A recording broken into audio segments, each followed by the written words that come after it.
भगवान श्री शंकर जी देवताओं की ओर से जलंधर से बहुत युद्ध किए, परंतु वह जलंधर मर नहीं रहा था, क्योंकि उसकी पत्नी परम सती थी। उसी के बल के प्रभाव से जलंधर मर नहीं रहा था।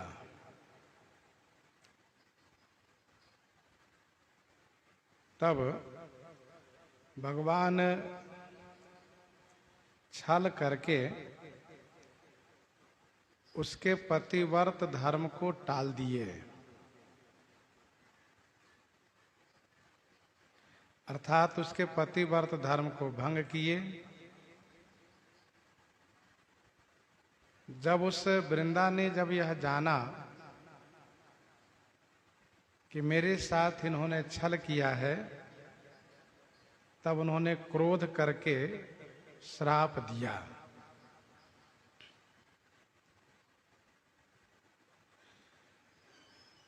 छल करि टारेउ तासुव्रत, प्रभु सुर कारज कीन्ह। जब ते जानेउ मरम तब, ताप कोप करि देन्ह।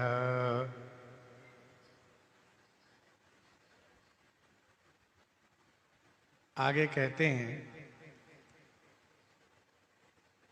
कि भगवान वृंदा के साथ छल किए और उसके पतिव्रत धर्म को भंग किए। ऐसा इसलिए किए कि देवताओं का कार्य करना था।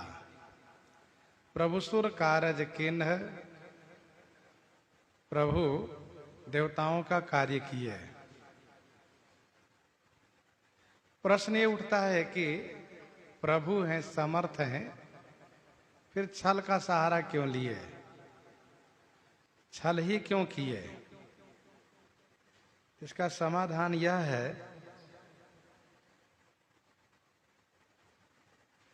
कि जब जलंधर भगवान शिव से युद्ध कर रहा था, तो उसी बीच वह भगवान शिव का रूप धारण करके कैलाश पहुंच गया था।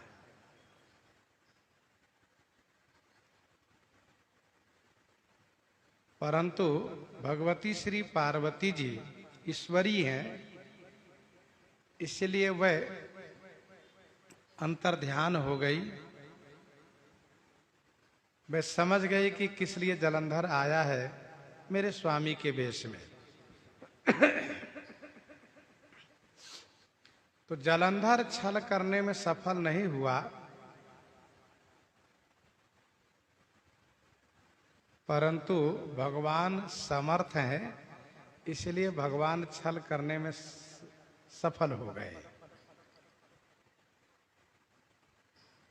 जिस रास्ते से जलंधर ने श्री पार्वती जी को छलना चाहा, वह उसका सफल तो नहीं हुआ, लेकिन उसी प्रकार से भगवान वृंदा के साथ छल किए।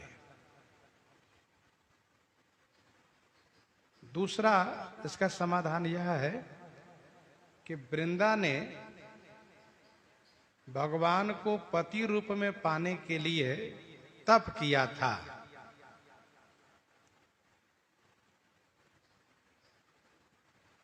इसीलिए भगवान इनको इस रूप में पति बनकर के प्राप्त हुए। यद्यपि भगवान ने इस बात को समझाते हुए कहा कि आपने तप किया था, फिर भी वृंदा ने ये कहा कि आपने मेरे साथ छल किया है, क्योंकि मेरे लिए पति मेरे स्वामी ही हैं।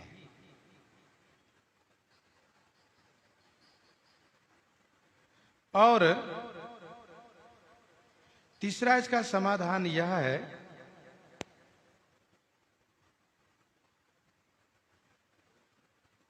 कि वे समर्थ हैं, वे समर्थ हैं देवताओं के लिए छल किए, अपने लिए नहीं।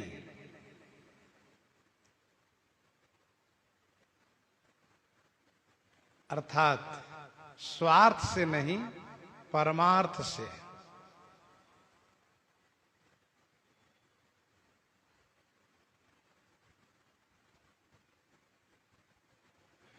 चौथा इसका समाधान यह है कि भगवान समर्थ हैं, उनको कोई दोष नहीं लगता है। प्रभु समर्थ कौशलपुर राजा, जो कछु करहि उन्हीं सब साजा, उन्हीं सब छाजा। समर्थ कहूं नहीं दोष गोसाई, रवि पावक सुर सरी की नाई।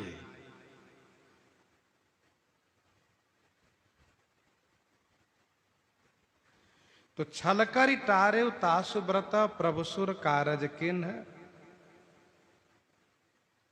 भगवान स्वार्थ से जलंधर का वेश नहीं बनाए, बल्कि परमार्थ के लिए बनाए।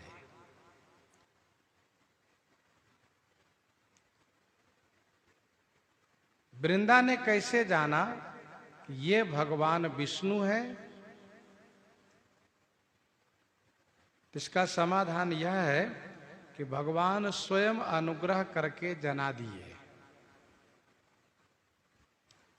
उनसे श्राप लेने के लिए जना दिए।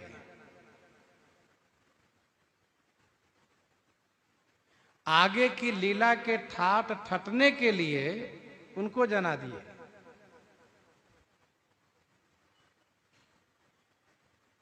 यदि वे न चाहें तो कोई जान नहीं सकता है। मास दिवस कर दिवस भा, मरम न जाने कोई। रथ समेत रवि था क्यों, निशा कवन विधि होई।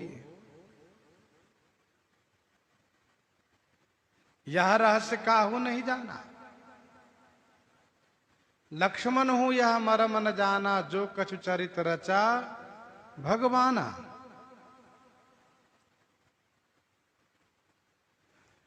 छनमहु सब ही मिले भगवाना, उमा मरम यह काहू न जाना। निज निज रुख राम ही सब देखा, को न जान कछु मरम विशेखा।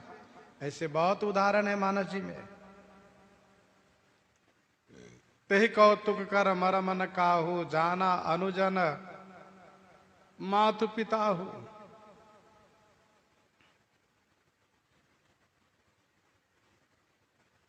जग पेखन तुम देख निहारे, विधि हरि शंभु नचाव निहारे।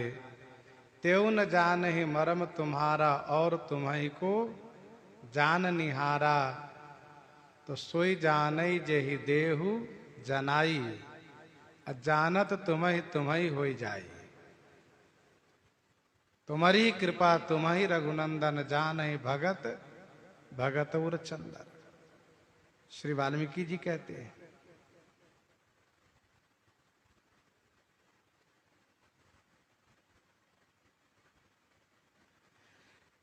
तो भगवान स्वयं जना दिए, इसलिए वे जान गए।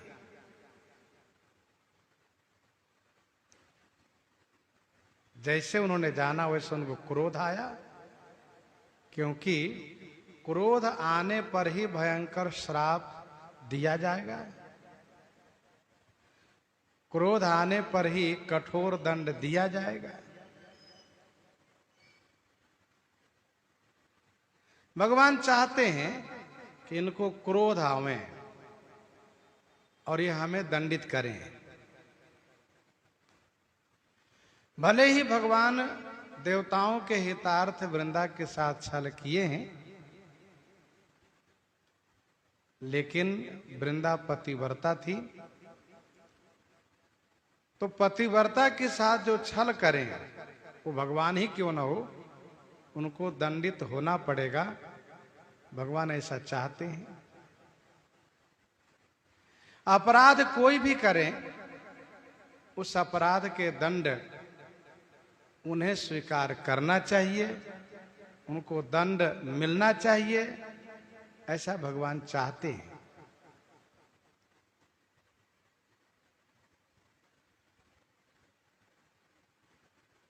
तो क्रोध करके श्राप दिया, जैसे बेस बिलो की क्रोध अति बाढ़ा, तीनई श्राप दिन अति गाढ़ा। बोले विप्र सकोप तबा नहीं कछु किन्न विचार, जाई निशाचर हो नृप मूढ़ सहित परिवार। पुनि पुनि सगुन पक्ष में रोपा, तब मुनि बोले वचन सकोपा।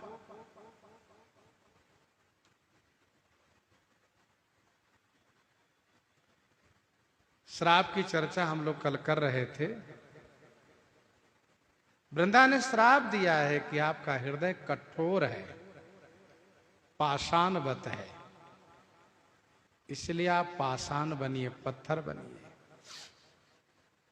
भगवान शालिग्राम हुए हैं और वृंदा तुलसी हुई है।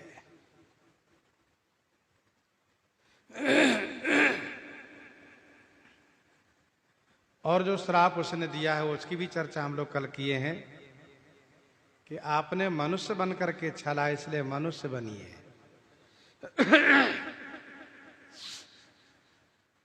आपने यति बन करके मेरे साथ छल किया है, मेरे पति यति बन करके आपकी पत्नी को हरण करे। आपने मुझे पति वियोग दिया है, आपको पत्नी वियोग प्राप्त हो।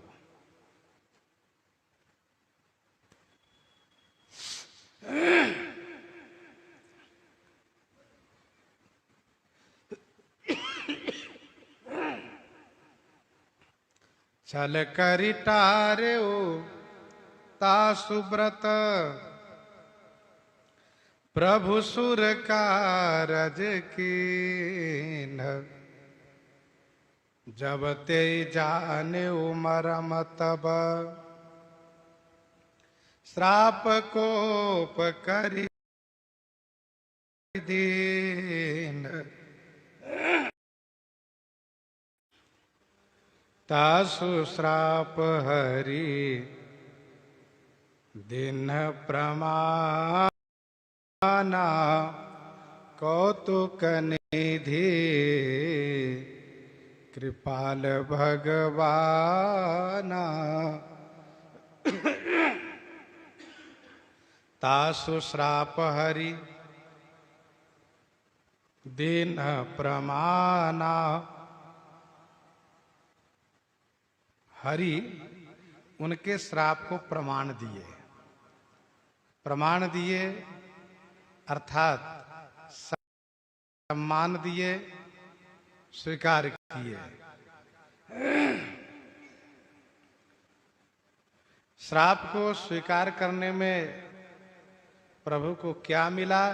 कहा उनको कौतुक करने को मिला, क्योंकि कौतुक निधि हैं, कृपालु हैं, अर्थात कृपा किए उन पर। और भगवान माने खड़ेश्वर्यवान है, ऐश्वर्य को प्रकट किए आगे चल करके।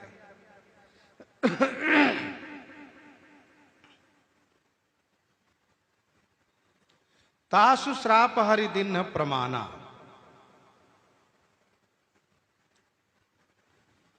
दोहावली 188 में गोस्वामी जी महाराज ने लिखा,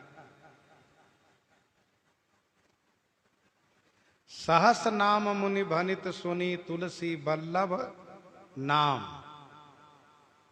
सहस नाम मुनि भनित सुनी तुलसी बल्लभ नाम। सकुचत ही हंसी निरखिसिए धर्म धुरंधर राम।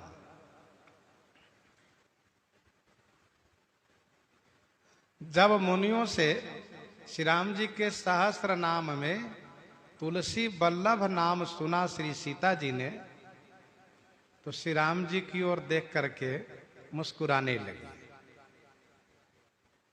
क्यों? इसलिए कि इन्होंने कहा था कि मैं तो एक पत्नी व्रत ही रहूंगा, ये तुलसी वल्लभ कब से हो गए फिर। सकुचत ही हंसी निरखिसिए धर्म धुरंधर राम। भगवान को तुलसी बहुत प्रिय है। वृंदा तुलसी हुई है, यह पुराणों में कथा है। उनके श्राप को प्रमाणित किए।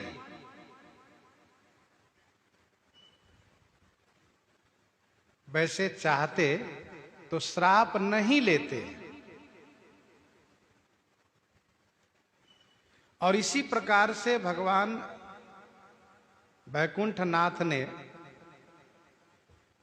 जय विजय को कहा था कि मैं श्राप को मिथ्या कर सकता हूं, झूठा कर सकता हूं, लेकिन मेरी इच्छा है कि श्राप स्वीकार हो, तुम्हारा कल्याण हो।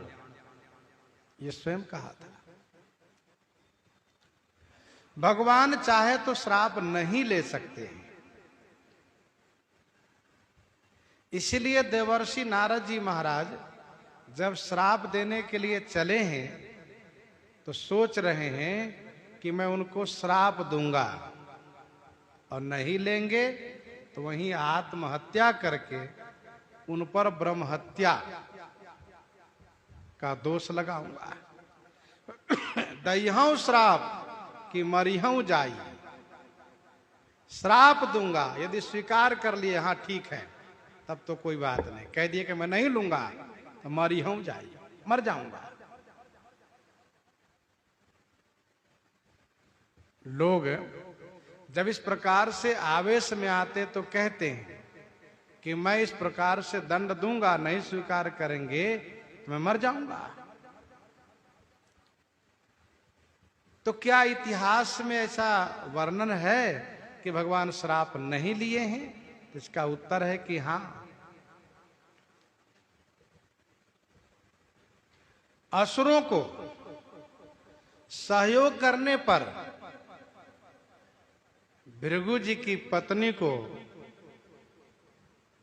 भगवान ने मारा है।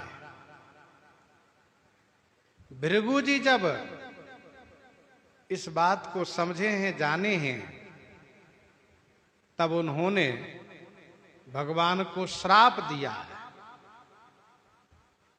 भृगु जी ने श्राप दिया, जिस प्रकार से मुझे पत्नी का वियोग प्राप्त है उसी प्रकार से आपको भी पत्नी का वियोग प्राप्त हो, पत्नी विरह में आप भी दुखी होवें। तो भगवान ने कहा कि मैं श्राप नहीं लूंगा। भृगु जी चुप रह गए, कुछ नहीं बोल पाए, क्योंकि भगवान समर्थ हैं। वे यदि नहीं लेंगे तो जबरदस्ती उनको नहीं दिया जा सकता। भगवान ने स्पष्ट कह दिया कि मैं श्राप नहीं लूंगा, मुझे श्राप स्वीकार नहीं है। तो भृगु जी ने जाकर के घोर तप किया।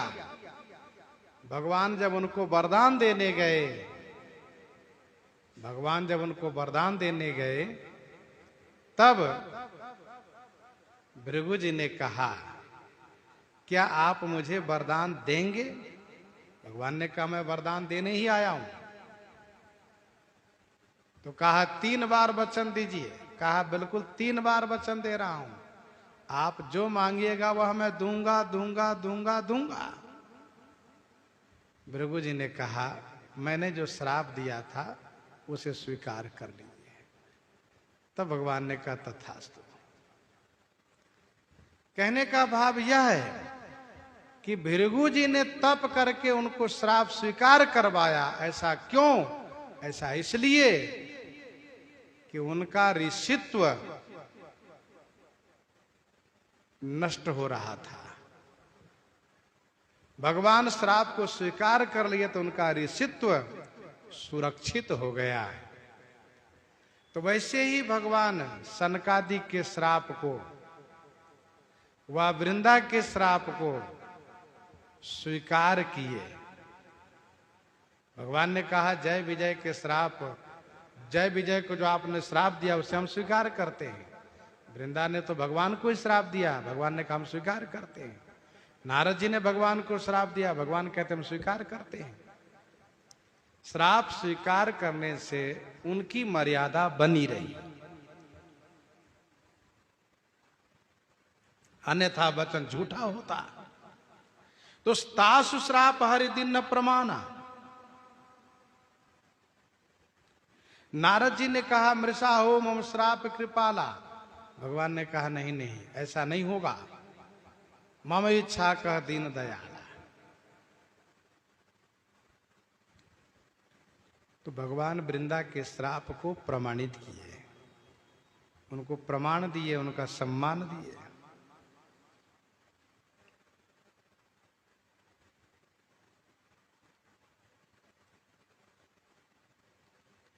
कौतुक निधि कृपाल भगवाना। भगवान कौतुक निधि हैं, उनको श्राप के माध्यम से लीला करने का ठाट ठट गया, साज सज गया, और भगवान है। कहने का भाव यह है कि जब ये असुर लोग संसार में आते हैं तो भगवान के धर्म, यश, श्री, ज्ञान, वैराग्य, मोक्ष, इन सब का नष्ट करने लगते हैं। फिर भगवान अवतार लेकर के इन सब की रक्षा करते हैं।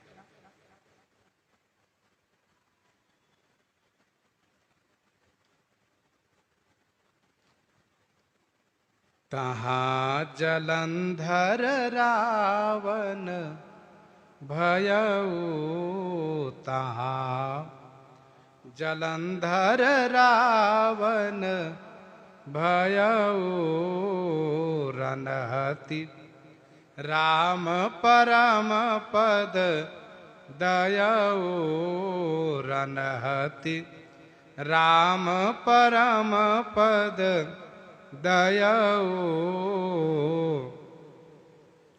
तहाँ जलंधर रावण भयऊ, तहाँ माने वहां उस कल्प में जलंधर ही रावण हुआ। भगवान श्री राम जी रणहति माने रण में उसे मार करके परम पद दयऊ, परम पद प्रदान किए, मुक्त कर दिए उसको।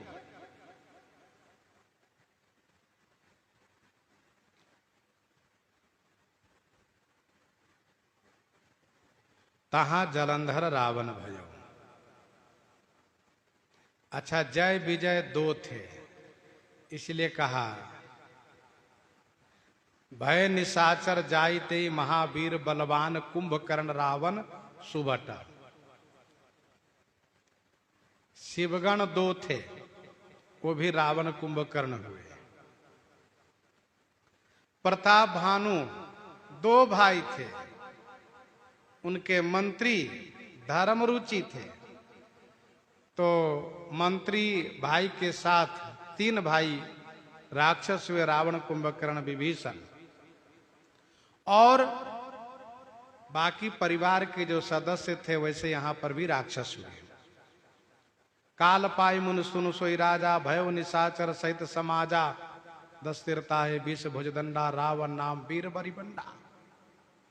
भूप अनुजारी मर्दन नामा, भयो से कुंभकर्ण बलधामा।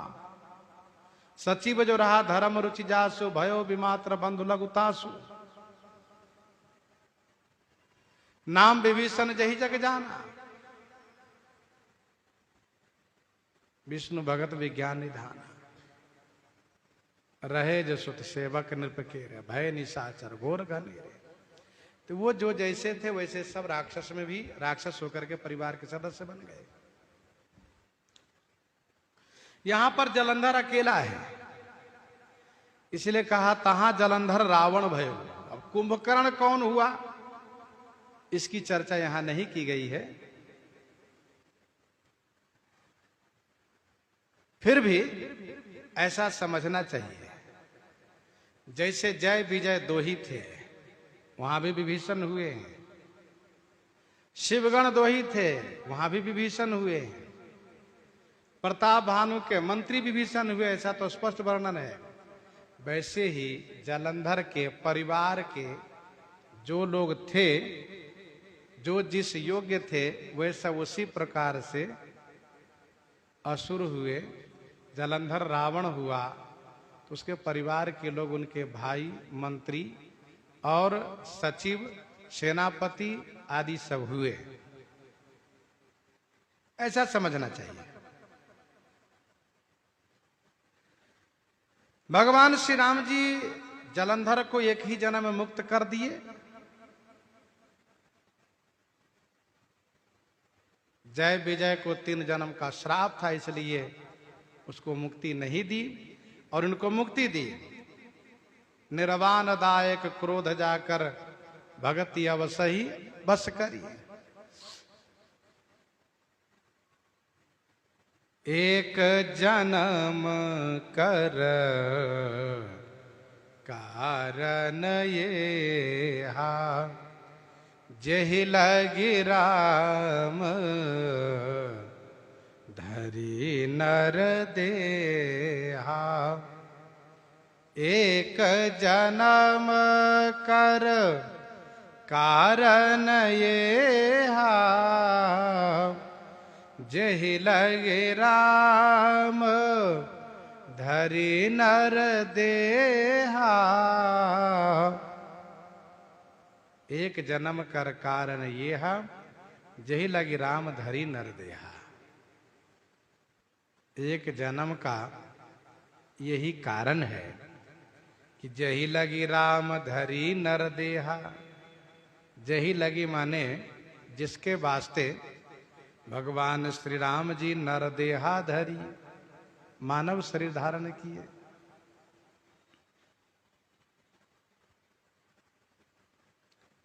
अच्छा, कौन पहले हुआ कौन बाद में हुआ, गोस्वामी जी इस बात को लेकर के स्पष्ट नहीं कर रहे हैं, इसलिए सब में एक एक शब्द का प्रयोग कर रहे हैं।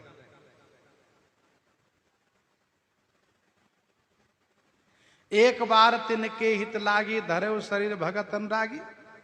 एक जन्म कर कारण ये हा, जही लगी राम धरी नर देहा। नारद श्राप दिन एक बारा, कल्प एक तही लगी अवतारा। एक, तीनों में एक एक शब्द का प्रयोग है। यदि 1, 2, 3 कहते तो यह समझा जाता कि इसी क्रम में वे राक्षस हुए और श्री राम जी का अवतार हुआ।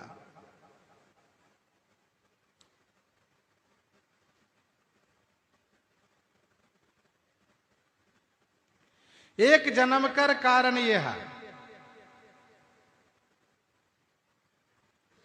कारण तो अनगिनत है, पर एक कारण ये भी है, जही लगी राम धरी नर देहा। जिसके वास्ते श्री राम जी मानव शरीर धारण किए। प्रति अवतार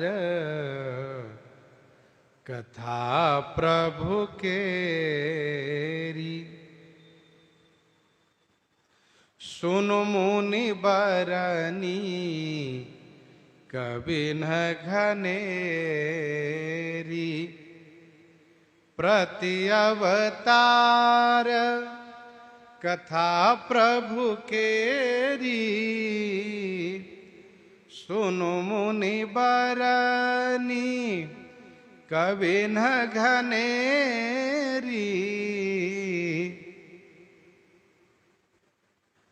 प्रति अवतार कथा प्रभु केरी, सुनु मुनि बरनी कबिन घनेरी।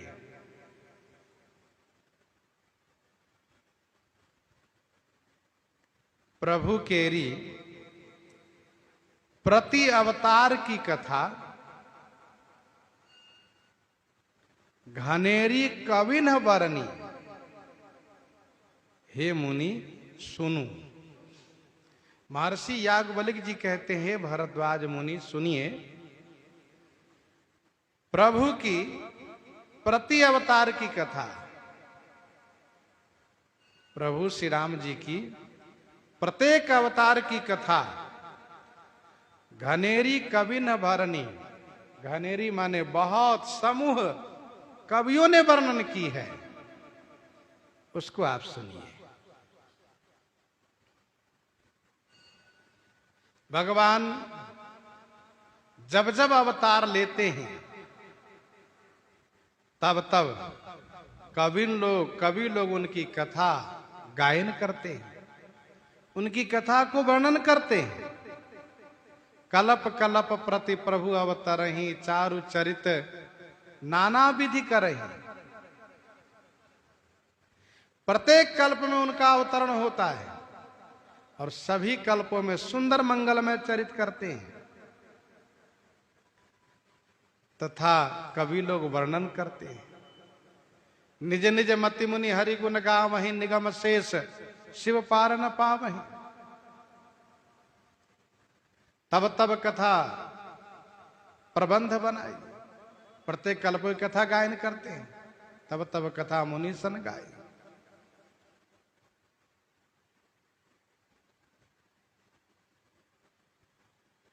प्रति अवतार कथा प्रभु केरी, सुनु मुनि बरनी कविन घनेरी।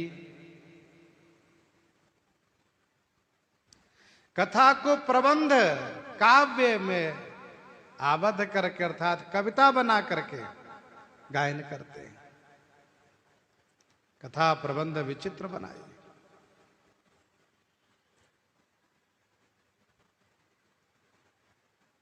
दो कल्प की कथा भगवान शिव ने इस प्रकार से कही। जय विजय जिस कल्प में रावण हुआ है उस कथा को थोड़ा विस्तार किए। जलंधर जिस कल्प में रावण हुआ है उस कथा को उसे थोड़ा संक्षिप्त किए। और देवर्षि नारद जी के श्राप से जब अवतार हुआ है उस कथा को तो बिल्कुल संक्षिप्त में ही गा लिए। नारद श्राप दिन है एक बारा, कलप एक ते ही लगी अवतारा। नारद श्राप दिन एक बारा, कलप एक ते ही लगी अवतारा। नारद श्राप दिन एक बारा। एक बार देवर्षि नारद जी श्राप दिए। एक बारा माने एक बार देवर्षि नारद जी श्राप दिए। ते ही कल्प माने उस कल्प में, अर्थात एक कल्प एक ते ही लगी अवतारा। एक कल्प में ते ही लगी माने उन्हीं श्राप को चरितार्थ करने के लिए, उस श्राप को क्रियान्वित करते हुए अवतार लिए। देवर्षि नारद जी ने एक बार श्राप दिया एक कल्प में, ते ही लगी माने उसी वास्ते अवतार हुआ।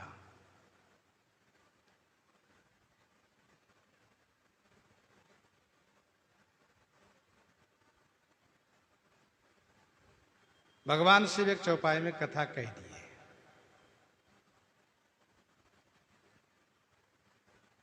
दो कल्प वाली कथा में भगवान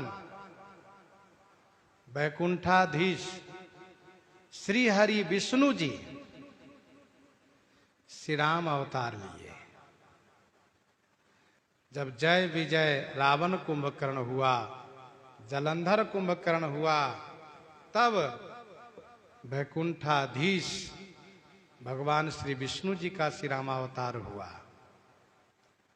और अब कहते हैं देवर्षि नारद जी जब श्राप दिए तो क्षीर सागर में निवास करने वाले क्षीर साई श्रीमन नारायण श्री विष्णु भगवान श्री राम अवतार लिए।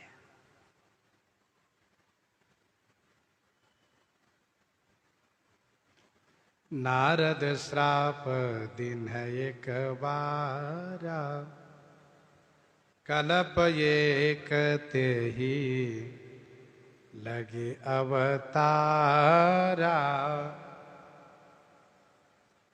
गिरिजा चकित भई सुनि बानी, गिरिजा चकित भई सुनि बानी। नारद विष्णु भगत पुनि ज्ञानी, नारद विष्णु भगत पुनि ज्ञानी। गिरिजा चकित भई सुनि बानी। श्री गिरिजा जी बानी सुनकर के चकित हो गई। श्री नारद जी भगवान विष्णु के भक्त हैं और पुनि माने फिर ज्ञानी हैं। भक्त अपने भगवान को श्राप दे, ज्ञानी भगवान को श्राप दे, ऐसा तो नहीं होना चाहिए।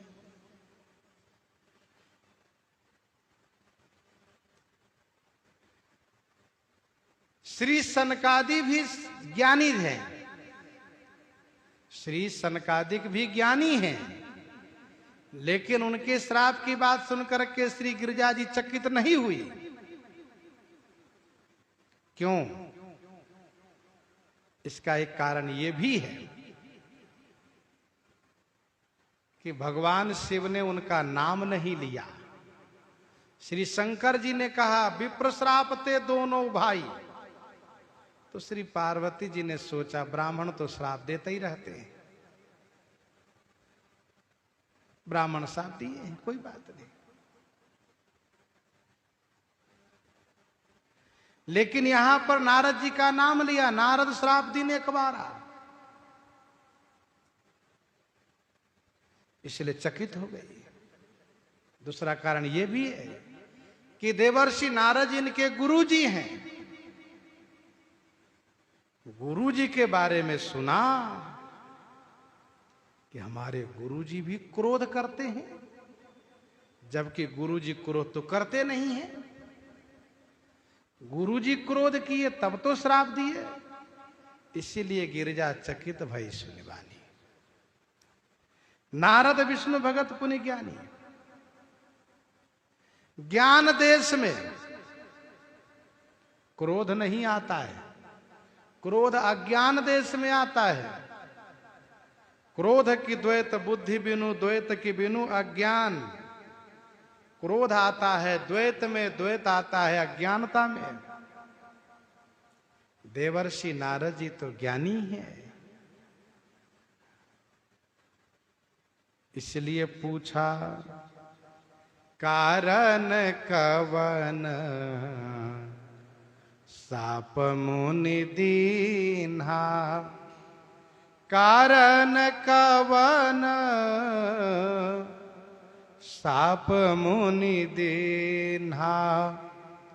काय अपराध रमापति कीन्हा, काय अपराध रमापति कीन्हा। स्वामी क्या कारण बना कि मुनि उनको श्राप दिए? रमापति का अपराध किन्हा? रमापति, श्रीपति, लक्ष्मीपति भगवान क्या अपराध किए कि हमारे गुरुजी महाराज मुनि उनको श्राप दिए? यह श्री पार्वती जी की गुरु निष्ठा है। गुरु जी में दोष न देख करके भगवान में दोष देख रही हैं। क्योंकि तुम ते अधिक गुरु ही जिए जानिए। गुरु के वचन प्रतीत न जे ही, सपने सुगमन सुख सिद्धि ते ही। कहती हैं कि अवश्य वे अपराध किए होंगे, रमापति है ना, इसलिए अपराध किए होंगे। श्रीपति हैं, रमापति हैं, रमा जी चंचल हैं, उनके पति हैं, इसलिए कोई अपराध किए होंगे। इसलिए हमारे गुरुजी मुनि श्री नारद जी उनको श्राप दिए हैं। यह प्रसंग मोहि कहु पुरारी, मुनि मन मोह आचरज भारी। मुनि मन मोह आचरज भारी, यह प्रसंग मोहि कहु पुरारी। हे पुरारी, यह प्रसंग मोहि कहु, यह प्रसंग मुझसे कहिए। मुनि मन मोह आचरज भारी, मुनि के मन में मोह होना यह भारी आचरज है, भारी आश्चर्य की बात है। यह प्रसंग मोहि कहु पुरारी, यह प्रसंग मुझे सुनाइए। मुनि के मन में मोह होना यह भारी आश्चर्य है।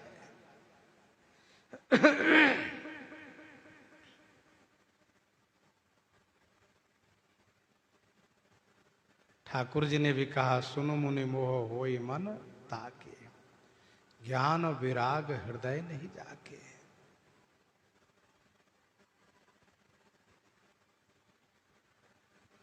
भगवान शिव को हंसी आ गई। मुनि मन मोह पर भारी आश्चर्य आपको हो रहा है। आपको मोह हो गया था और वह मोह अभी भी पीछा किया हुआ है, क्या यह आश्चर्य नहीं है? भगवती श्री पार्वती जी को सती तन में मोह हो जाना, श्री शिव पत्नी को मोह हो जाना, क्या यह भारी आश्चर्य नहीं है? पर इस बात को भूल गई। बोले बिहसी महेश तब, ज्ञानी मूढ़न कोई, जेहि जस रघुपति करहि जब, सो तस तेहि छन होई। बोले बिहसी महेश तब, ज्ञानी मूढ़न कोई। तब महेश बिहसी बोले। तब महेश भगवान शिव ने हंसते हुए कहा, देवी पार्वती, यहां ना कोई ज्ञानी है ना कोई मूढ़ माने मूर्ख है, ज्ञानी मूढ़ न कोई। जब रघुपति जेहि जस करहि, सो तेहि छन तस होई। जब श्री रघुनाथ जी जेहि जिसको जैसा बनाना चाहते हैं, सो माने वह उसी क्षण वैसा ही हो जाता है। सो तस तेहि छन होई।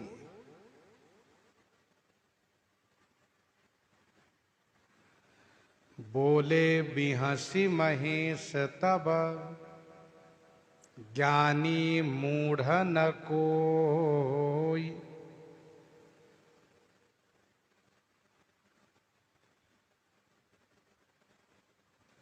भगवान शिव को हंसी इसलिए भी आई है कि ज्ञानियों के प्रति इनकी बड़ी आस्था है, बड़ी निष्ठा है, और इनको नहीं मालूम है कि ज्ञानियों के साथ क्या क्या खेल हो जाता है, ज्ञानियों के साथ कैसा कैसा कौतुक हो जाता है, क्या दशा उनकी हो जाती इनको पता नहीं है।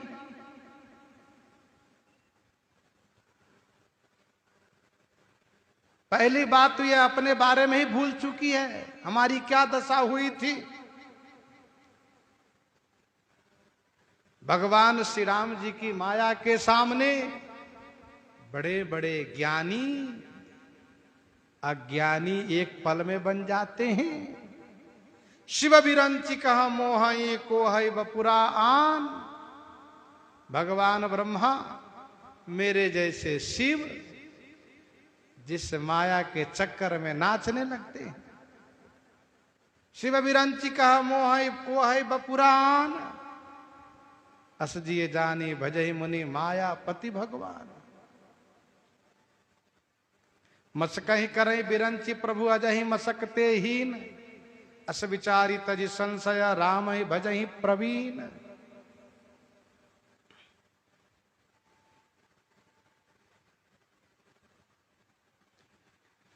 ना कोई ज्ञानी है ना कोई मूढ़ है,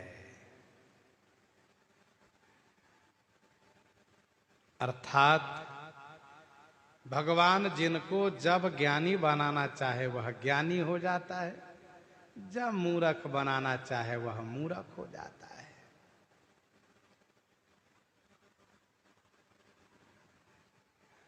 जो चेतन कह जड़ करही जड़ ही करही चैतन्य।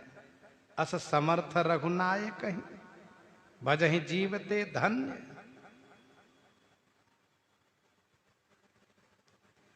देवर्षि नारद जी को मूर्ख बना दिए, मूर्ख हो गए। माया विवश भय मुनि मूढ़ा।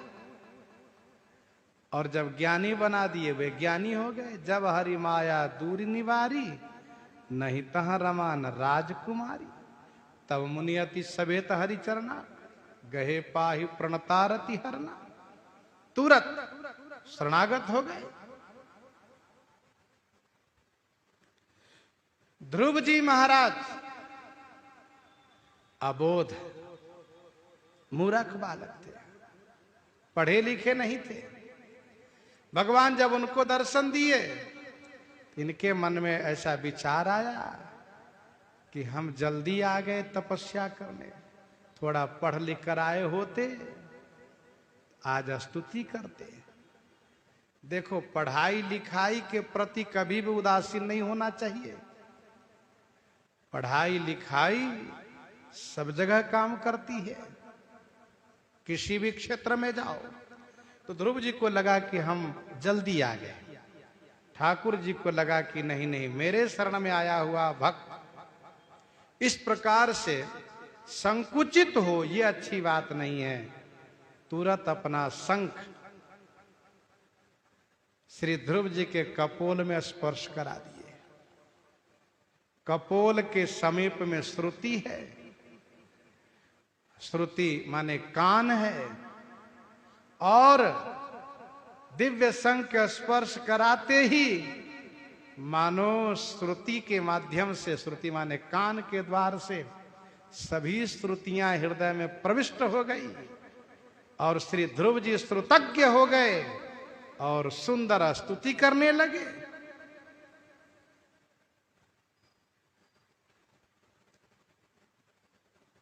भगवान शिव हंस रहे हैं इसलिए कि देवी पार्वती जी को बड़ा आश्चर्य हो रहा है। ज्ञानी को मोह हो गया। अरे ठाकुर जी के आगे ना कोई ज्ञानी है ना कोई मूर्ख है। जिसको वह ज्ञानी बनावे ज्ञानी बन जाता है, जिसको मूर्ख बनावे मूर्ख बन जाता है। सो तसत ही क्षण होई। इसीलिए भगवान की शरणागति ग्रहण करनी चाहिए, भगवान के शरण में रहना चाहिए, यह मान करके कि प्रभु जैसे रखे हम वैसे रहेंगे। जाहि विधि राखे राम ताहि विधि रहिए। श्री याज्ञवल्क्य जी महाराज ने भरद्वाज जी को सावधान किया। महर्षि, आप सोचते हैं कि हमको मोह हो गया। अरे यहां बड़े बड़े को मोह हो जाता है, यहां बड़ों बड़ों को मोह हो जाता है। अब आप सुनिए, आपके श्री दादा गुरु जी को कैसे मोह हो गया था। कहूं राम गुण गाथ भरद्वाज सादर सुनहु, भव भंजन रघुनाथ। गोस्वामी तुलसीदास जी ने भी अपने आप को सावधान किया। भजु तुलसी तजी मान मद। श्री याज्ञवल्क्य जी कहते हैं, हे भरद्वाज मुनि, आदर पूर्वक सुनिए। मैं श्री राम गुण गाथ कहूं, श्री राम जी की गुण कथा ही कह रहा हूं। श्री राम जी की कथा से संबंधित है आपके श्री दादा गुरु जी की कथा। श्री भरद्वाज जी के गुरु जी हैं श्री वाल्मीकि जी, श्री वाल्मीकि जी के गुरु जी है श्री नारद जी। इस नाते से दादा गुरु जी हुए।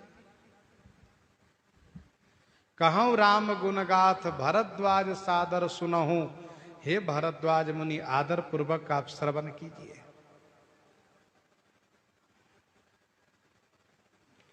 श्री तुलसीदास जी महाराज अपने मन को संबोधित कर रहे हैं, सावधान कर रहे हैं, साथ साथ अपने सभी श्रोताओं को सावधान कर रहे हैं।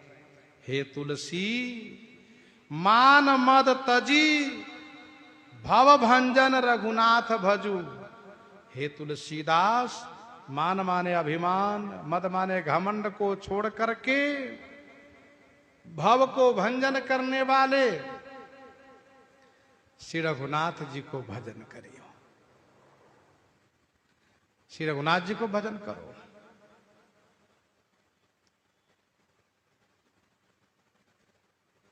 गोस्वामी जी प्रसंग पाकर के मन को उपदेश करते, हे तुलसीदास, अभिमान मत करो, घमंड मत करो। भव को भंजन करने वाले श्री रघुनाथ जी को भजो। ताहि भजिए मन तजी कुटिलाई।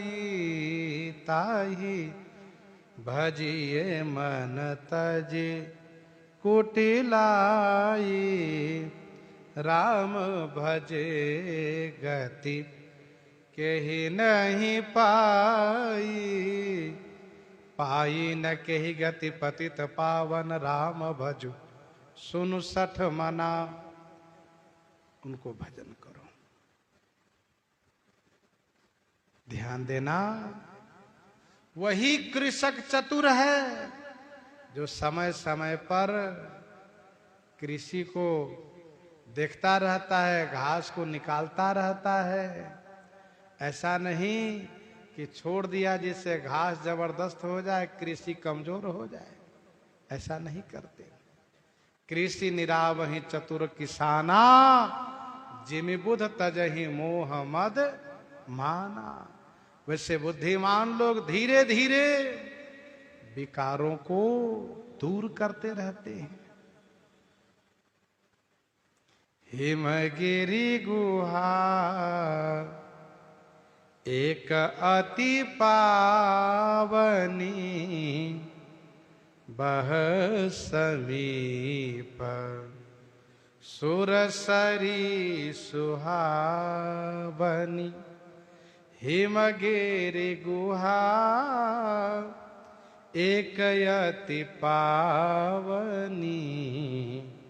बह समीप सुरसरी सुहावनी। हिमगिरि माने हिमाचल पर्वत। हिमाचल पर्वत में एक अति पावनी गुहा माने गुफा है। समीप में सुहावनी सुरसरी बह, समीप माने पास में, सुहावनी माने सुंदर, सुरसरी श्री गंगा जी प्रवाहित हो रही हैं। और आश्रम परम पुनीत सुहावा, देखी देव ऋषि मन अति भावा, देखी देव ऋषि मन अति भावा।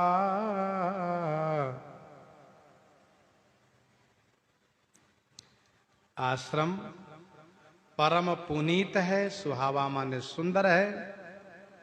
देख करके देवर्षि नारद जी के मन को अति भावा माने अतिशय भा गया, अतिशय अच्छा लगा, प्रिय लगा।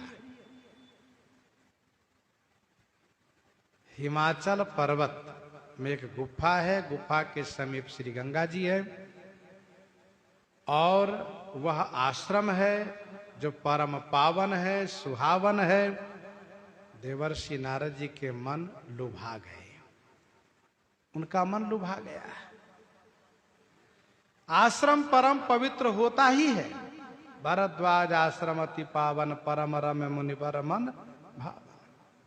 सुचि सुंदर आश्रम निरखी हर से राजीव नयन, गिरि सुमेर उत्तर दिशि दूरी, नील शैल एक सुंदर भूरी। आश्रम में सुंदरता होनी चाहिए, पावनता होनी चाहिए। देखो घर मकान में, महल अटारी में सुंदरता तो रहती है पर पावनता नहीं रहती है। घर मकान महल अटारी में सुंदरता तो होती है, स्वच्छता रहती है, साफ सफाई बहुत रहती है, लेकिन पावनता नहीं होती है। आश्रम में दोनों बातें होती है, पावनता भी रहती है और सुहावनता भी रहती है, सुंदरता भी रहती है, स्वच्छता भी रहती है। देवर्षि नारद जी का मन भा गया। निरखी शैल सरि विपिन विभागा, भयउ रमापति पद अनुरागा, भयउ रमापति पद अनुरागा, निरखी शैल सरि विपिन विभागा। शैल पर्वत, सरी नदी, विपिन वन का विभाग, निरखी माने देखकर, रमापति पद अनुरागा भयौ, रमापति के पद माने श्री चरण में अनुराग उत्पन्न हो गया। पर्वत की शोभा, नदी की शोभा, वन के विभागों की शोभा देख करके जिस चरण से यह गंगा जी प्रकट हुई हैं, उस चरण में श्री नारद जी को अनुराग उत्पन्न हो गया, प्रेम उत्पन्न हुआ।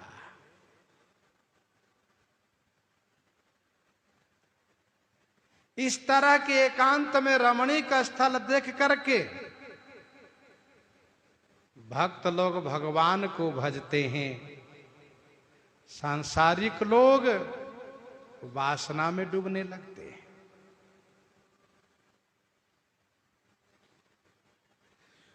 उपासकों की रीति है, उपासकों का यह पहचान है कि अपने उपास्य से संबंधित यदि कोई वस्तु दिखाई पड़ती है तो उनमें अनुराग उत्पन्न हो जाता है। जैसे रघुवर वर्ण बिलो की बर बारी समेत समाज, रघुवर वर्ण बिलो की बर बारी समेत समाज, होत मगन बारिध विरह चढ़े विवेक जहाज। देखत श्यामल धवल हलोरे पुलक शरीर भरत कर जोरे।